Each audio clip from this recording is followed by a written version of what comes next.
You're listening to the Cultivating Careers in Alternative Proteins podcast, a podcast which features students and early career professionals who work in the alternative protein industry, where they discuss their journeys and deliver advice on how you can start a career in this revolutionary field. Despite being a podcast about alternative proteins and food, I surprisingly have yet to have a food scientist on the show. However, that changes today, as this episode's guest works as a food science consultant. Bryan Quoc is a food scientist, food industry consultant, and author of the book 150 Food Science Questions Answered. He earned his PhD in food science from the University of Wisconsin-Madison, where he studied the effect of plant-based flavors on mammalian tissues. He has served as a technical consultant for companies and organizations in the food industry such as TurtleTree, Black Sheep Foods, Blue Diamond, DecoPac, and the Good Food Institute. Here's my interview with Bryan, where he elaborates on his journey in food science and how he started his own consulting role, as well as we discuss the pros and cons of pursuing a PhD. All right. Welcome, Bryan, to the Cultivating Careers in Alternative Proteins podcast. It's such a pleasure to have you on the show today. Yeah, thank you. Appreciate it. Excellent. Well, to begin, what was it that initially excited you about the alternative protein industry? Yeah, I really love the fact that there is so much innovation happening in the alternative protein industry. I think a lot of the rest of the food industry, while there's changes, the alternative protein industry had a lot of new technology and new ways that people were using different technologies like biotechnology and applying them into new scenarios. So I just felt like it was such a great field for me to get into and get my feet wet, so to speak. Intellectually, it's very challenging, and I think the mission of the alternative protein industry is really clear and really important for environmental reasons. And just generally, there's a lot of interest and excitement. Right. Yeah. So would you say the environmental reasons is your main motivation for wanting to work in this industry? Yeah, absolutely. I've always been environmentally conscious, but I never quite knew how I was going to fit my skills into that kind of trajectory, so to speak. And it just seemed like the right fit. Right. Okay. Well, that's exactly the things I wanted to showcase on this podcast was that I feel there's a lot of people out there who think that this is a really important industry and want to contribute to it, but aren't really quite sure how they can use their skills or background or knowledge to help this industry grow and thrive. So, how did you manage to carve your own career in this industry? I'd say I had a bit of a thought of how I was going to get there. I actually initially started off in chemistry, which I got my bachelor's and master's in. And I was slated to do a PhD in chemistry a long time ago. And when I arrived at the Stanford campus, I was interacting with a medical professor, and she recommended that I talk to Pat Brown, who, started Impossible Foods. At the time, I think he was just raising money. This was back in 2012. I never did get to meet him. I went down to his office, but he was raising money and he was just about to leave his position at Stanford.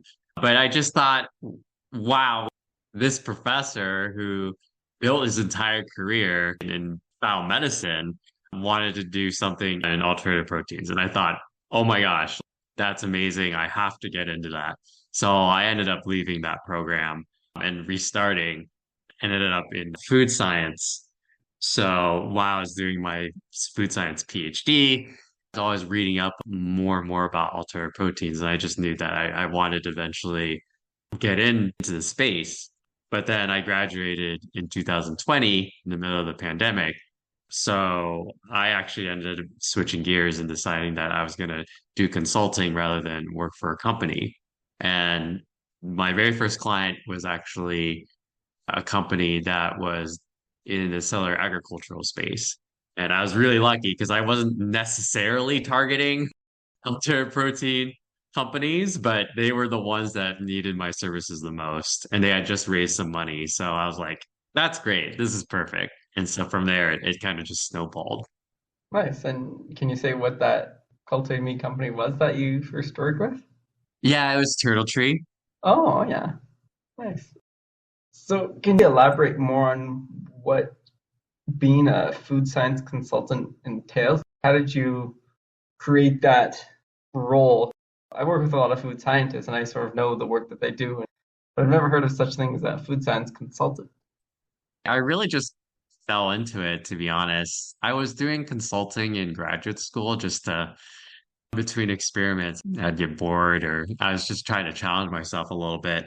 And I realized that there's a lot of need, especially when I started out. There was a lot of small businesses, small food businesses that needed intellectual support to evaluate ingredients and understand their chemical makeup and how they interact with one another.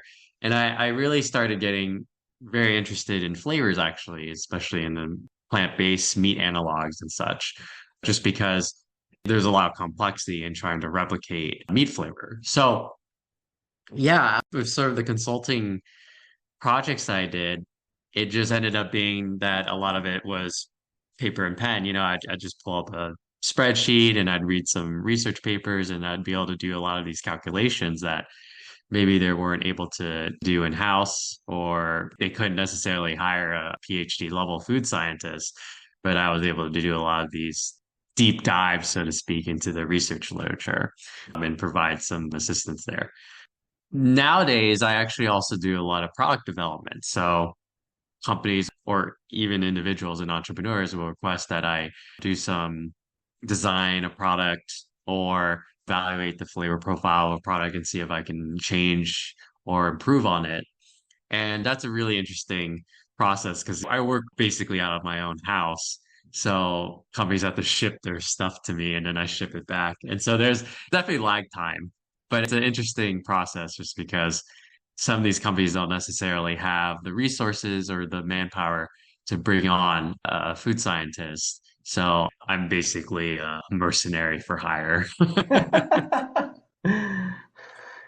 That's an interesting way to refer to yourself. Yeah, that's what I think of myself. I'm a technical mercenary. All right. Well, I can see now that you explained it why it would be useful, especially to alternative protein companies, where a lot of them are startups and have tight budgets and can't afford to hire, as you mentioned, like a full-time PhD person to come in and work for them, but they just have a small project they want to work on, and that's something that would be suitable for a consultant such as yourself. Yeah, absolutely. And to that point, like even if they do, I've definitely have worked with many startups that have full-time scientists on staff. And sometimes they're just so bogged down by so many different tasks and switching gears. They'll hire me to just focus on one thing. For example, I might design a facility paper and pen wise and say, this is how you scale it up. And it's not necessarily that the other person can't do it. It's just they don't have the time. So a lot of ways, I also think of it as I'm saving other people time so that they can devote their attention on other tasks. Right. Okay, that's an interesting way of looking at it. Mhm. Yeah, so food science is a very broad term. Can you elaborate on the specific work that you do? Are you more of like a jack of all trades, or are you a specialist in like a certain area of food science? I definitely try out a lot of different roles. Probably the major ones that I get consultation requests on is food safety, just because with alternative proteins, there's not as much research literature as far as how these products behave long term, their shelf life stability, as well as like the types of pathogens that might grow with them. They're very different from conventional meat type product. So that's one area that I focus on. And the other area is the flavor chemistry, like I mentioned before. That one's to me is really intellectually challenging and very interesting. But to that point, yeah, I mean, I'll put on my technical writing hat and I'll write standard operating procedures. I even write technical marketing if there's any requests for that, where a company might want to put together a technical spreadsheet for marketing purposes. I'll put that together. I pretty much run the gamut for whatever. There's the product development side, like I mentioned. And at some point, I've been serving as a liaison between co-manufacturers and a client in the alternative protein space, which is really weird. It's like so far outside my usual comfort zone, but I do things like negotiate the price of certain things. But it pays the bills. I think that's kind of the bottom line with a lot of the consulting is I'm very flexible and I do see a lot of the needs within the spaces, especially with the smaller companies or the ones that have just raised funding or started out, because they're always looking for someone that can do a lot of different things, which I think even as a full-time employee, that's what the expectation is. But yeah, I mean, it's funny. There's a lot of different possibilities there. But the ones I love to do are definitely flavor chemistry and food safety. Very impressive, all the wide range of areas that you have expertise in. How did you manage to develop all of this knowledge? I definitely didn't cultivate that knowledge during graduate school. That focus is primarily on research, right? You spend 5 years on a very specific topic doing very specific things. But for me, I think it's just a lot of experimentation. I try on a lot of different things. There's a lot of stuff I don't know how to do, but I'm willing to give it a shot. And if I feel like I have the chops for it, I'll keep trying. So it's just been doing a lot of reading, doing a lot of learning from other people. I have people that I network with that are also food science consultants or consultants in other industries. And I learn from them. And I think that's the biggest thing is just continuously learning because you never know where it'll take you. I never knew that I would enjoy certain aspects of business that I basically have to learn just because of the types of consulting that I do. I would have never known that because it's not like I would necessarily have a career down one specific path. Right. Fair enough. I guess you consider yourself a lifelong learner then? Oh, yeah, absolutely. Speaking of which, I'm starting to learn how to code, which is a really weird thing. I didn't grow up coding. I wasn't one of those kids that sat at the computer. I was terrible at it. And I never thought about doing it in college. But nowadays, there's a lot of data and there's a lot of information, and you have to sift through it pretty quickly. So I'm trying. It's not my forte, but it's something to just tack on as a way to improve efficiency. Oh, excellent. Well, I'm glad to hear that your productivity is now dramatically improving as a result. Exactly. That's the important thing. Yeah, so I want to talk a little bit about your project with GFI. How did you connect with them for that project, and can you elaborate more on what that project was? It was so funny because the person who reached out to me was actually someone that I knew of. I didn't know directly, but I knew about his work back in graduate school. And I was so fascinated by the stuff that he was doing because he had worked at NASA briefly and he was doing projects on waste treatment of food byproducts, which I thought was really cool. And so he was a big inspiration. But when I started out consulting in 2020, he reached out to me. I guess he found my website and he said, "Hey, maybe you should try to apply for this project. We'd really love to see what you can offer." And I was like, "Oh my gosh, are you kidding me?" I kind of fanboyed. I was like, "You're so cool. I can't believe you're reaching out to me. This is amazing." So I was just like, first of all, GFI itself was kind of a dream goal. I told myself in graduate school as I was reading up more about them, it would be great if I could work with them. So it was really weird and serendipitous that it all kind of happened that way. And so the whole project that they had me submit a proposal to was basically evaluating what kind of agricultural side streams like soy meal or rice bran or corn tailings and that sort of thing. What can we use out of all these industries and processes, and can we turn them into alternative proteins? What would be the pathway forward to doing that? And would it be cost effective? And so the original project was supposed to be 6 months, and I was working with some other people who had more expertise in environmental evaluations and economics. And eventually we were able to develop this big analysis about which side streams in North America would be most suitable for the production of alternative proteins, whether that was plant-based meat analogs or ingredients for plant-based milk or as inputs for precision fermentation like sugars and amino acids, or even media for cellular agriculture. But that was a little more difficult because there's a lot of strict needs in that space, which it's really difficult to do for side streams because they're heterogeneous. There's a lot in them. There's potential contamination. But it was fun because these aren't necessarily my specialties. I didn't necessarily know very much about precision fermentation or cellular agriculture before. My PhD was actually in the biological effects of flavor compounds from plant-based sources on mammalian cells, but I didn't know anything about these other fields. And it was just a fun experience to learn so much so fast. 6 months actually ended up turning into 2 years. Oh, wow. Yeah. So it took a while to get there, but we were able to finally release it. So I'm very happy to have that off my plate. But it was a really good experience working with everyone there. Fair enough. I guess you seem to really enjoy that experience and the work that you do. So, what is it about the work that you do that you find the most rewarding? I think it's going back to the idea of like I can learn continuously. And I like the idea of being able to learn on my own and at my own pace. I think if I was to work for a company or if I was to be employed full time for myself, I don't like to necessarily be boxed in as far as like the activities I like to do. As a consultant, there's a lot of flexibility and freedom.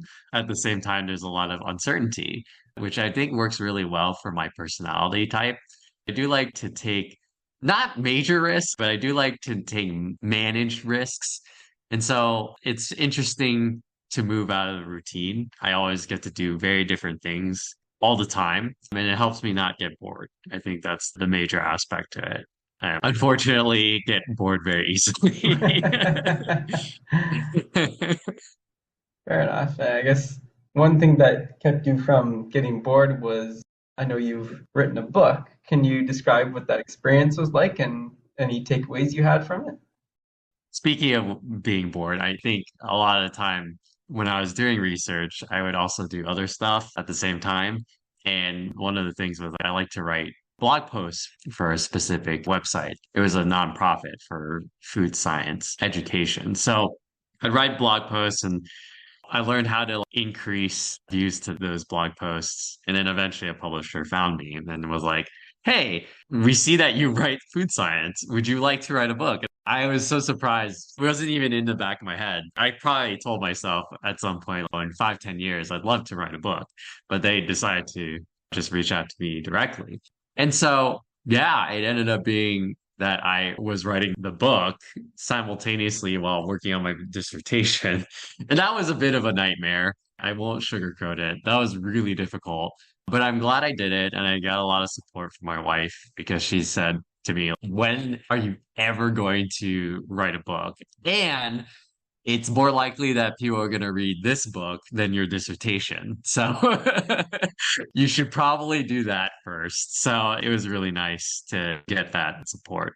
But it was fun and definitely challenging. I spent my days writing my dissertation and then my nights and my breaks writing my book. And it was nice to switch gears. I think if you're constantly looking at really technical stuff, you can have a hard time with that. But writing my book was a little more fun and playful science knowledge. It was still somewhat technical, but I was still able to speak the way that I speak, write the way that I write, and injected a lot more of my personality into it versus when you're writing something that's extremely technical and dry, there's not a lot of you in the writing. Right. Fair enough. You mentioned your PhD there. A lot of people have asked me, should I get my PhD? Is it really worth it for getting into this industry? So I thought as someone who has your PhD and has gone through that experience, if you could share your thoughts on reasons why someone should or shouldn't pursue a PhD in this industry and what challenges they might expect to encounter if they do. Wow, that's a mixed bag for me. I would say at the end of the day, I don't necessarily feel like I needed a PhD to do what I do. I do find that the 5 years I spent didn't necessarily develop a lot of the skills that I needed now. On the other hand, I'm glad I have the degree just because I hate to say it this, but it allows me to market my services better as a consultant for whatever reason. I think people have the idea of a PhD versus what it actually is. And I think for the people who have an idea of what a PhD is, they see those three letters and they give it more credence. I basically am a self-learner and probably could have come up with everything on my own. So I don't think it's worth it at the end. It's a lot of time and it's a lot of heartache. There's definitely a risk because not everyone graduates. And there was definitely a time when I thought I wouldn't graduate. So that's really difficult to take on. And if your interest is in industry, it's really not the best way forward because it doesn't train you in any way, shape, or form to do things in industry. It really takes away from a lot of the primary skills that you need in order to develop yourself in that way. So that's my 2 cents on it. It's hard, especially because I got married during my PhD and it's hard on relationship. It's not something that is taken lightly just because of the nature of it. And then the return in terms of income doesn't really match the amount of time that you spent. I think there's other fields that, for example, if you do PhD in computer science or machine learning or that sort of thing, the return makes a lot more sense spending those 5 years. But food science, it's pretty marginal. Right. Okay. Somewhat surprised and somewhat not surprised to hear you say that. I've heard that getting a PhD kind of pigeonholes you into more of the academic route, and it can be very difficult to get into the industry after that point. Yep, 100%. Exactly. And it's just that you don't get a lot of support either from advisors. They treat you as someone that's supposed to move academia forward. So you're like, well, why did I spend all that time doing this when, in fact, what I really want to do is develop a career in the food industry? Mhm. So, how do you see yourself growing in the future? Where do you see yourself in, say, 10 years? I still love doing what I do. There's definitely challenges to it, uniquely as both a business owner and someone that does this technical work. I end up doing a lot of administrative stuff and marketing and things that you wouldn't necessarily need to do if you're just focused on being a food scientist. And for a while there, I was trying to kind of shift gears a little bit. I had a little bit of a relationship with a local university and tried to apply for grants. That total disaster.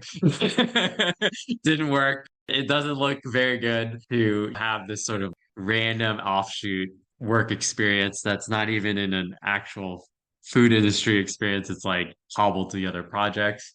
And I'm not even an academic. So there was not a high chance of success, but I'd give it a shot. And so now I'm really doubling down on a lot of the stuff that I'm doing in my consultancy. And I've been playing around with bringing people on, expanding it a little bit. Nothing too major, just one or two people, just to get my feet wet in terms of working with a team. Because I really miss interacting with people. I think that's one of the challenges. And I think for anyone that works from home or runs their own business where you don't interact with a lot of people, it can be really lonely. And that's something that comes up pretty often because there's a lot of challenges that you experience in both the business side and the technical side. And I can't explain these wins very easily. The only person I talk to is my wife, and I'm telling her I developed this facility that I scaled up. And I'm so happy because I save him a bunch of money. She's like, I don't. That's not really important to me, and that's fine. Of course, that's totally understandable. But I miss being able to interact with others, and so I'd like to, in 5, 10 years, have more of a team-like aspect where I have bigger relationships with people in person, or I'd love to do a little more traveling, possibly go to different facilities or sites. Because that's the other thing that I don't get to do very often, which is get on the other end of what is actually happening at the food company. How are they actually manufacturing things? I really miss looking at facilities. It's kind of a funny thing of mine, which is I love factories. I love production systems. They're so fascinating to me. Oh, yeah. It's incredible that you can design systems like that. And especially nowadays where a lot of it is automated. I haven't really been able to see that. I worked at a cheese company for an internship and they just automated everything. And I was constantly looking at all the reactors and production systems, and it's great. Oh yeah, super fascinating. Hmm. All right. The one question I always ask is what advice or resource recommendations do you have for job seekers in the alternative protein space? I would say it's hard to have this attitude, especially if you're just starting out. But I would say what has helped me a lot is just being really open to new possibilities. You won't necessarily get the position that you necessarily want, or it might not necessarily look the way that you thought it would. You might have to make a few meandering turns here and there. But I think in the end, if your goal is to get into the alternative protein industry, you'll get there. It's just a matter of connecting with the right people or networking with the right person, which I don't mean necessarily going out and giving your business card to everyone, but more just learning and being curious. I think that's really important. And then being able to offer your expertise or your skill sets to the right position or company. There's definitely been a bit of a downturn lately in alternative protein space, but I don't think that necessarily means that the field is down and out. I think there's still a lot of possibilities, and it's just about leveraging your skills in the right direction. So, all really good advice. Is there anything else you want to add or discuss in the episode? Yeah, I think the future is really bright and really cool. I think with the alternative protein space, it's so rich. I still think there's so much more to do, and it's almost endless because as we lose more resources and as the temperature rises and climate change constantly creates less and less opportunities for people, I think alternative proteins is going to become more important, especially when you're producing food in areas where there's a lot of challenges in terms of climate, whether it's in the tropical areas or whereas polar tundra areas and the temperature is constantly fluctuating or the agriculture isn't going to work out as well. I think that's where the opportunity lies. And it's hard. I think consumers have a lot of pushback. They don't necessarily like Franken meat, I guess is the term that is being touted now. But it's really tough to think about that people aren't necessarily going to eat the same thing that they've been eating the last couple hundred years. In the future, it's going to look very different. And that just means that there's going to be more opportunities in the decades coming up. Yeah, definitely a very exciting time. And yeah, as the industry continues to grow, there'll be plenty more opportunities for all types of roles and definitely plenty of food science to be done. Yep, absolutely. All right, well, I really appreciate you taking the time to come on the show today. Thank you. I really appreciate being here. Bryan's story shows how it's possible to carve your own career path in the alternative protein industry and that a PhD isn't strictly required. This is yet again why there's a place for everyone, including you, to be a part of the alternative protein revolution. If you want to learn more about careers in the alternative protein industry, please follow the Cultivating Careers in Alternative Proteins podcast on Instagram for posts about episode releases, alternative protein resources, job boards, career advice, and so much more. Want to find out even more about alternative protein careers?